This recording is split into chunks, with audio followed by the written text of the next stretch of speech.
Bonjour à toutes et à tous, bienvenue sur ma chaîne. Aujourd'hui, je vous fais une petite vidéo, non pas pour vous faire un tirage, mais parce que j'ai envie de vous lire un conte, une légende malgache que j'ai découverte ce matin sur mon fil d'actualité Facebook.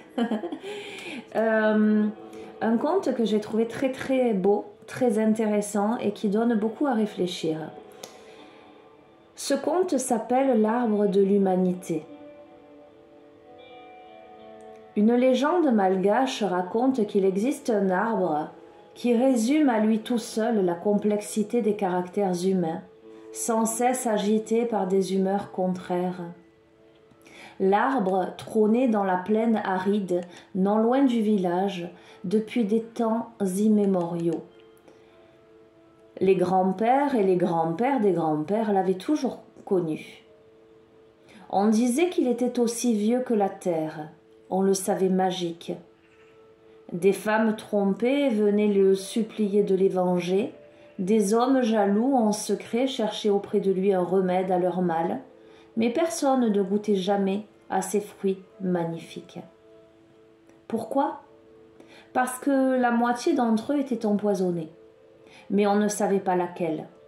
Le tronc massif se séparait en deux grosses branches, dont l'une portait la vie et l'autre portait la mort.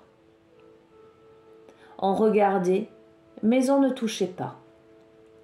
Une année, un été chaud assécha la terre, un automne sec la craquela, un hiver glacial gela les graines déjà rabougries. La famine envahit bientôt le village. Miracle, seul sur la plaine, l'arbre demeura imperturbable. Aucun de ses fruits n'avait péri. Les villageois, affamés, se dirent qu'il leur fallait choisir entre le risque de tomber foudroyés s'ils goûtaient aux merveilles dorées et la certitude de mourir de faim s'ils n'y goûtaient pas. Un homme, dont le fils ne vivait plus qu'à peine, osa soudain avancer.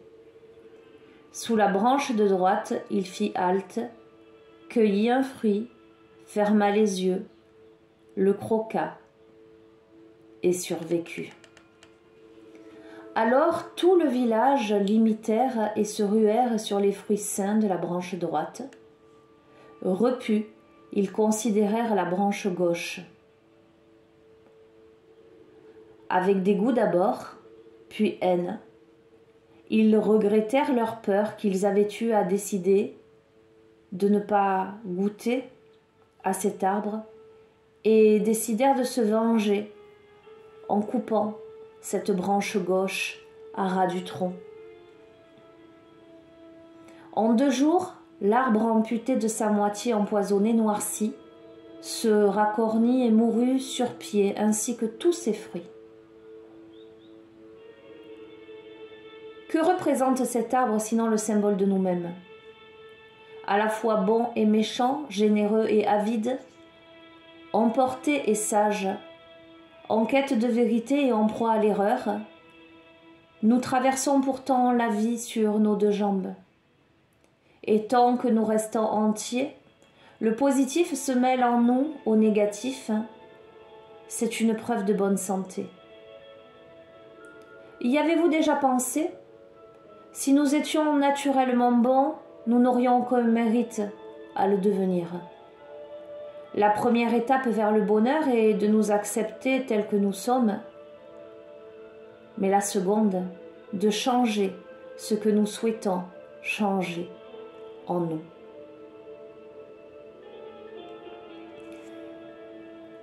Souvent, j'aborde dans les guidances la notion de lumière et d'obscurité, la notion de curseur pour parvenir à un équilibre, où il me plaît à imaginer qu'en haut du curseur, il y a la lumière, en bas, l'obscurité. Mais l'un n'existe pas sans l'autre. Le jour n'existe pas sans la nuit. Le froid n'existe pas sans le chaud. L'amour n'existe pas sans la haine. La joie n'existe pas sans la tristesse. Ce sont des opposés et pourtant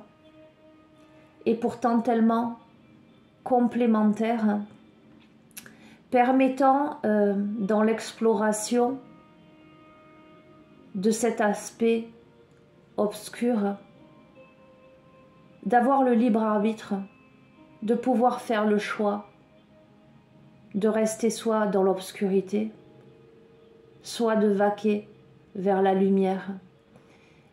Et je trouvais très symbolique là de vous allumer cette petite bougie sur ce compte, parce que je vous donne aussi souvent l'image de la bougie qui va éclairer une pièce assombrie, et la possibilité avec une seule bougie d'en allumer d'autres et de perpétuer la lumière, de l'amplifier. On a besoin de tout pour être complet. Ça n'est qu'une question d'acceptation, de respect. Comment j'accueille mes parts d'ombre, mais comment je m'évertue à m'améliorer sans cesse. Car l'être humain est perfectible, mais faut-il qu'il le veuille? Voilà les amis, vous me mettrez en commentaire vos interprétations si vous le souhaitez, vos réflexions. Je crois que je vais vous faire une deuxième vidéo pour vous lire un autre texte de Papy Jung, tel que je l'appelle. Voilà, je pense qu'aujourd'hui, ça va être ça. Je vous embrasse très fort, je vous souhaite une belle journée, une bonne réflexion et je vous dis à très vite. Prenez soin de vous, au revoir.